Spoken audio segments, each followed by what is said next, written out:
बढ़ते हैं कुछ खबरों की ओर। नेशनल इंडिया न्यूज की टीम आज आपको एक ऐसे पीड़ित परिवार के बारे में बताने जा रही है। दुनिया में हर कोई चाहता है उसका परिवार खुशी से रहे, लेकिन मिस्टर जोसेफ ने अपना घर गिरवी रख 50 लाख का SL finance loan limited bank से लोन लिया और लोन लेने के बाद कुछ ईएमआई भी, और उसके बाद अपने घर से अपनी बीवी और बच्चे को छोड़कर फरार हो गए। 2015 में लोन लिया, 2017 में यहाँ से फरार हो गए।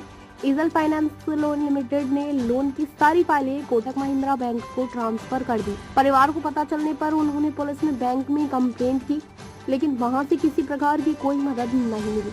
पीड़िता का कहना है इनके डुप्लीकेट साइन करने के बाद लोन लिया गया, जिसके लिए उन्होंने पुलिस प्रशासन में कंप्लेंट की, लेकिन वहां से किसी प्रकार की कोई मदद नहीं मिली। इनका कहना है बैंक वाले घर पर आकर इनको काफी परेशान करते हैं। इनका एक नाबालिग बच्चा घर पर अकेला मौजूद था, तब बैंक वाले आए और उसको इतना परेशान किया कि वह अपनी जान देने को तैयार हो गया। मिलाते हैं आपको पीड़ित परिवार से आखिर क्या बीत रही है उन पर, और बैंक वाले करना चाहते हैं उनके घर पर कब्जा।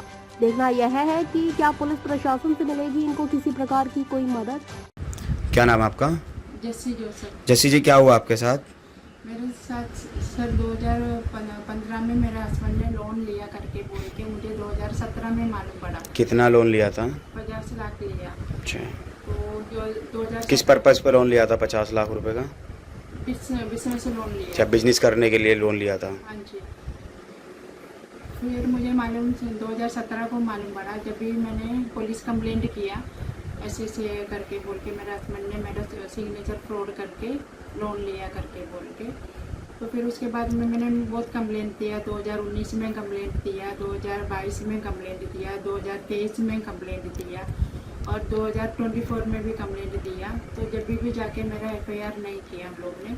अभी लास्ट में 2024 में मैंने एक कंप्लेंट दिया जुलाई में, तो जब जाके मेरा एफआईआर लिखा। तो यानी एफआईआर करने के बाद आपको किसी प्रकार कोई मदद मिली?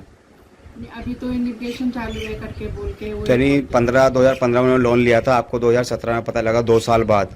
तो आप जब आपको पता चला, आपको किस तरीके से पता चला कि आपके तरीके आप यहाँ पर लोन ले लिया है इस घर पर? वो बैंक वाला आया था, तुम्हारा घर मॉर्गेज रखा हुआ है और आपका घर बेचना पड़ेगा करके बोल के, जब भी पता चला। ओके, तो आपने 2017 से ही आपने कंप्लेंट करनी शुरू कर दी?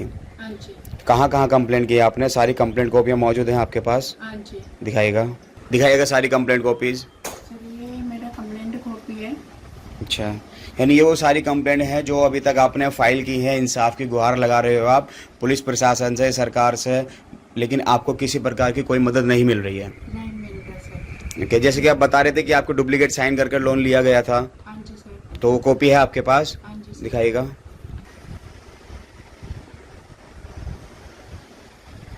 यानी सारी कंप्लेंट कॉपी मौजूद हैं आपके पास, सारे कुछ डॉक्यूमेंट्स आपके पास हैं कि आपके डुप्लीकेट साइन किए गए थे, वो भी चीज़ वेरीफाई हो गई है, लेकिन उसके बाद भी पुलिस प्रशासन से किसी प्रकार की कोई मदद नहीं मिल रही आपको? नहीं मिल रहा सर। अभी क्या चाहते हैं आप?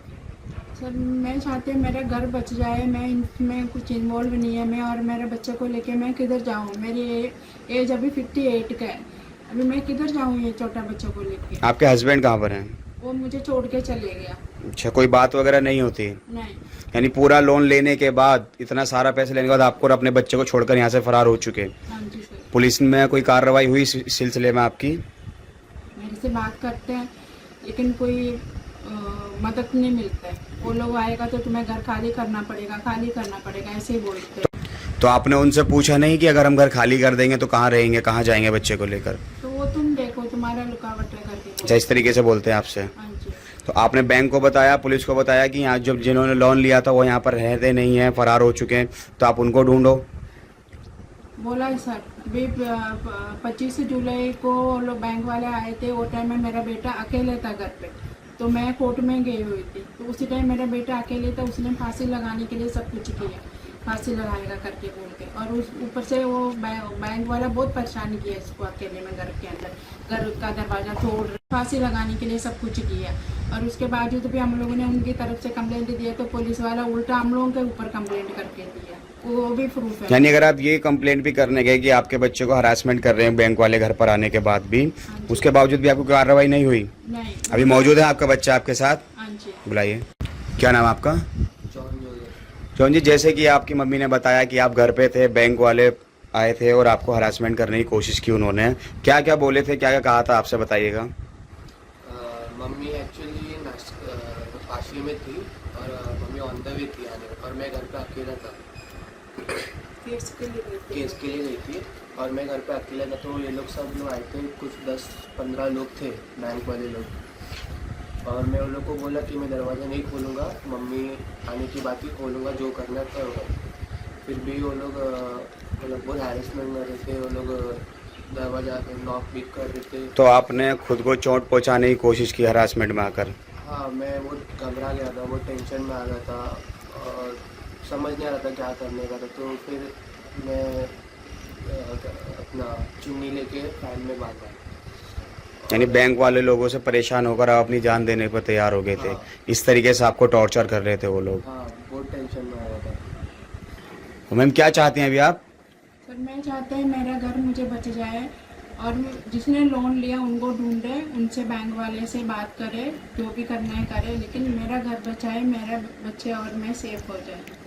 यानी आप चाहते हैं कि आप और आपका बच्चा इस घर में रहें, आप लोगों से घर ना लिया जाए, जैसे कि आपके पति ने लोन लिया है, पुलिस और बैंक उनसे बात करे इस चीज़ को लेकर, जिसमें कि आप दोनों का कोई रोल नहीं है, आपका कहना है। आप सिर्फ इतना ही चाहते हैं ना, ताकि आपका घर ना जाए। हाँ जी सर।